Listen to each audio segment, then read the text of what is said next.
What's up, everybody? So in today's video, I'm actually remaking a video that I did about a year and a half ago in my 370Z. Today though, we are going to learn how to drive a manual transmission vehicle. So why do you want to learn how to drive a manual? They are fun, they're unique, they're totally different than most automatic cars. You have 100% control over the transmission, which means you have pretty much all the control over the car. It's completely different and it's a really awesome skill to have. Manual cars are a dying breed. There are less and less of them every single year. So to start up, the newest thing you're going to notice is the actual stick shift itself. Now this car, this is a 2010 Audi R8. This has a gated manual. As you can see, there is a gate pattern around the actual shifter. Most likely your car is not going to be a gated manual just because they pretty much only have these in like older Ferraris and Lamborghinis. But for videoing purposes, this is actually a perfect car to show you because your car is going to have a leather shift boot around the actual shifter. Pretend that inside that, this is what you see. So then to look at the gears, first gear is always left and forward. Second gear is straight back. Third gear is up and to the right. And then fourth, fifth, and then a lot of cars will have a sixth gear. And then on top of that, your car is probably going to have a shift pattern somewhere showing you where each gear is. And then reverse is always going to be in one of the four corners. This car, you push the shift knob down over to the left and it'll engage reverse. Now one thing you need to know, most likely you're never going to accidentally go in reverse when driving. So if you notice, if I try to go in reverse right now, I can't actually do it. I can't get it in there unless I push it down and then it unlocks. So that's the basic function of the stick shift itself. That's how you go through gears. We're going to be learning a lot with first and second today. That's really just how you get up and go. The next thing is going to be your pedals in the car. So now with your pedals, what you're going to notice, you're going to have three pedals down there. Your far right one is your gas pedal, just like in a normal car. You're going to give it gas just like normal using your right foot. The middle pedal is your brake pedal, just like a normal car, nothing different. The newest one, however, is the far left. This one over here, that's called your clutch pedal. That should be used with your left foot. You push it all the way down and then let off of it. Now what the clutch actually does, picture the engine and then the transmission. The clutch is right in between that, and that's a series of different discs and some springs basically clamping the engine to the transmission. So when I push this clutch pedal all the way down, I'm opening that clutch up so the engine and transmission are spinning freely. And then as I slowly release the clutch pedal, it gets closer and closer, it grabs together, and now the engine and transmission are connected. Therefore the rotation of your engine is spinning the trans, spinning the wheels, and you're moving. When you push the clutch pedal in, it opens up and you're all of a sudden not going to be moving. If you rev the engine, it's just going to be spinning and the wheels and nothing else will be spinning. So now that we've gone over kind of the basics, we know what the pedals do. We have the clutch, the brake, the gas, your shifter. You have a first gear, second, third, fourth. You know how to go through the gears. Next up, we're going to crank up the car. Most cars, you have to have your clutch pedal all the way pressed. Some cars, you have to have your brake. So car roars to life. Now one thing you just noticed I did out of pure habit, whenever you start your car in a manual, always grab the shifter. If you can move it left and right like that, you know you're in neutral. Then I know it's safe to take my foot off the clutch. So always make sure you do that, because if you're in gear and you let off the clutch, you're going to jerk forward and the car's going to shut off. So you don't want to do that. So now we're in neutral. How do you start moving? So e-brake is probably on when you first get in your car. Put your right foot on the brake like normal and release the e-brake. Now, when you learn how to drive a stick shift, practice it on flat ground. That's the best. That way you're not rolling, nothing weird is happening. So now that we're on flat ground, how do we start moving? You're going to press the clutch all the way down, put it into the first gear position. Now what you're going to be doing is very slowly letting off that clutch pedal, and the car is going to start moving. If you'll notice, I just moved like a half a foot. And in a lot of cars actually in today's world, you don't really need to give it gas when you're first learning. I'm in a parking lot here. This is a very safe environment. So start on flat ground and just try this to get your bearings with how to actually release the clutch pedal. When you release it, you want to go really, really slow. It's a very fluid motion. If you just let it off, you're going to stall, and that's not the way you want to learn. And also when you're pressing the clutch, the first little bit, there's really no resistance on it. But as you get a little farther, it gets harder to press, really hard, and then it lightens up towards the end. So that heavy spot there, we're gonna call that the bite point. That's really when the clutch is really engaging itself, and that's kind of the spot where the car is gonna start to move. So clutch in, first gear, foot off the brake, we're on flat ground. So very slowly, just letting off the clutch, and the car is gonna roll a little bit like that. So I started rolling, that was maybe like a mile an hour or something like that. Next up, what you want to learn is giving it just a little bit of gas. Now you don't want to floor it and do anything crazy. You're just a beginner, so you just want to start off small. But if you watch the tachometer, which is your revs, you can see me revving the engine a little bit. What you want to do, you really want to keep the revs maybe at like 1500 to 2000. You don't need to go anything higher than that. So as I put myself into first gear, you're going to notice the revs are going to drop as I let off the clutch. Just like that, we drop down to like 500. As it starts dropping, give it a little bit of gas just to keep it above 1000. So we're letting off. I gave it way too much gas there. But as you can see, I'm now rolling. Now this car has a very touchy throttle. That's why that happened. But when you're learning, just give it a little bit of gas. And it doesn't really matter if you go up to almost 3000 like I just did.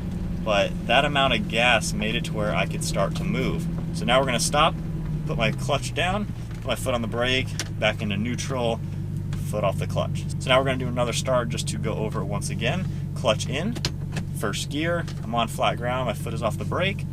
Slowly let off the clutch, we're moving. I'm going to give it a little bit of gas, staying around 1000. Foot off the clutch, want to go second gear, kind of the same thing. Keep the revs up, and we're in second gear. And then I can go back in neutral and then stop the car. Okay, so hopefully you guys got that down pretty well. We're gonna do it once again just to get your bearings with it. So you're gonna put your clutch in, put it in gear, and as you slowly let off that clutch, just give it a little bit of gas, nothing crazy, just to keep the revs in the 1000 to 2000 range. And also when you do learn how to drive on a new car especially, just practice giving it some gas. See what happens, giving it a little bit of throttle. See if you can hold the revs at 1500. So that way you can really see this much gas pedal movement will get me to 1500 right there.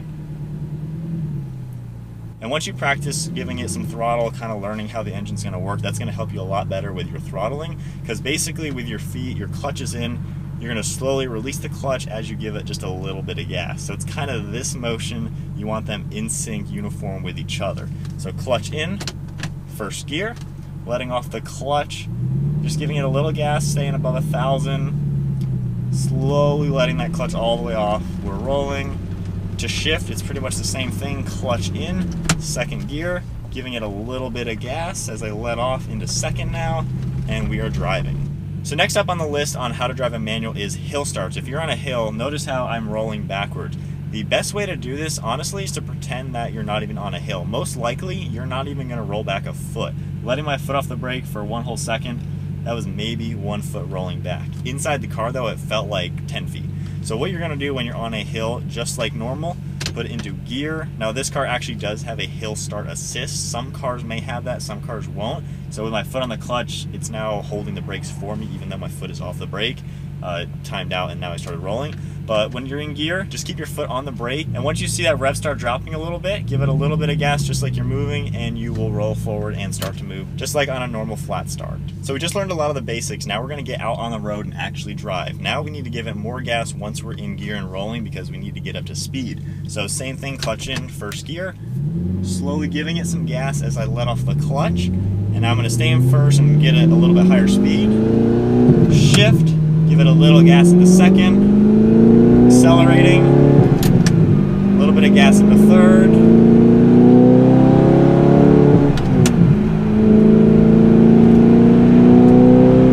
and now we're up and cruising. So as you saw, very fluid motions. I wasn't jerky. I didn't let my clutch pedal off super quickly or anything like that. I was very fluid with it. My gas delivery, I was very smooth on the accelerator, and in the shifting, I wasn't trying to go to gear super fast. Very slowly, you can just pop it into gear and work it a little bit. So that kind of gets you up and running. That's the basics of how to move in the manual transmission vehicle. That is the hardest thing. The hardest thing is in the parking lot, getting in first gear and moving. Once you're moving, the shifting is a lot easier because worst case, you can go into neutral and coast and then have the time to figure out, let's go into a gear, clutch in, into gear, keep the revs a little bit higher, and we're still moving. So with that, what you just saw, that's called rev matching. Now, you're not really going to be focusing on this as a beginner in a manual transmission car, but whenever you downshift now, you want to keep the revs high, because as you'll notice, once I push the clutch pedal in, the engine is going to idle. So we're all the way at idling, but as you remember, in 6th gear now, cruising at 48 miles an hour, the engine is spinning at 2,000 RPM. So if I go to 5th gear now, a lower gear, I know that the engine needs to spin faster to maintain the same vehicle speed. While I have the clutch pedal engaged, I'm going to rev it up to like 2,500, and let off the clutch. That way I was matching the engine speed to the vehicle speed. So once again, going to 5th, I know I need to be at least 2,500, 3,000 RPM. We just caught it like that.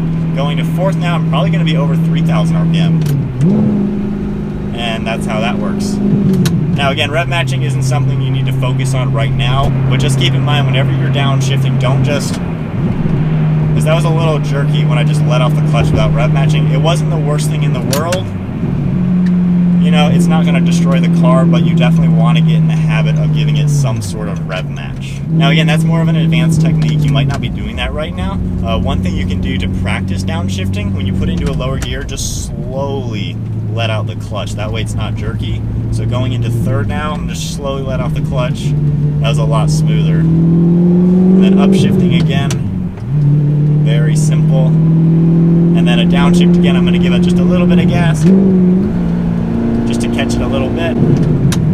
And now one thing you may have just noticed, I just skipped a gear. I went from like 3rd to 6th gear. Like I said in the beginning, you have complete control over this car and how it's going to work. So right now I'm going 40 miles an hour, under 2,000 RPM. If I want to go fast right now and floor it, that's me giving it like half throttle. Nothing's going to happen. There's just no power at this speed in this gear. So I want to go to 4th gear. So we already went from 5th to 6th. We know I had to give it a little bit of a rev match to do a nice smooth downshift. I want to go to 4th gear right now. So I can just go straight into 4th, rev it up a little bit higher than I'm used to. And now we're in 4th. And I can give it gas and actually start accelerating. And then a lot of times when you're getting up to speed, you might hit your target speed in 4th gear. Just go right into 6th gear like a normal gear change. You don't need to go consecutive gears if you're just getting up to like 40 miles an hour or something like that. So that is definitely something very cool within a manual transmission car. So I think that about wraps up learning how to drive a manual transmission vehicle. It's a pretty simple technique. All you really got to do is slowly release that clutch pedal as you give it just a little bit of gas to keep the revs up. If you don't do that, the car is going to stall. Now I'm not going to show you a stall in this car just because it's my brother's car and I don't really want to do that. But basically what a stall is, everything connected way too soon and the engine that used to be spinning, it hit the transmission, the wheels that's not moving, and it was just too much pressure all at once and the engine will just stop spinning and shut off. So you're going to probably stall your first few times learning to drive one of these cars. It does take a little bit of practice. Don't be discouraged if your shifts are a little jerky. It's going to happen. You might give it too many revs when you're shifting. So if I go back into 3rd and go to 4th gear, if I give it too much gas, this is what happens. So accelerating, I gave it too much gas. That was, you know, a little weird sounding. Normally when you shift, like we saw earlier, the hint of gas, no big deal. But overall, pretty simple techniques. Hopefully you guys found some helpful tips in today's video. It's a really cool skill to learn. Hopefully you either are buying one for your first car or just buying one for fun, or hopefully you have a friend of yours who can help you learn how to drive one on their car. But anyways, that wraps up today's video. Hope you guys enjoyed it. Learning how to drive stick, a really, really fun way to drive a car. Give the video a huge thumbs up if you enjoyed it. Smash the subscribe button. We have new Bros for Speed merchandise linked in the description below. We only have a few of all the designs left, so hurry up and get them before they sell out. Well, that is today's video. We'll see you guys next video.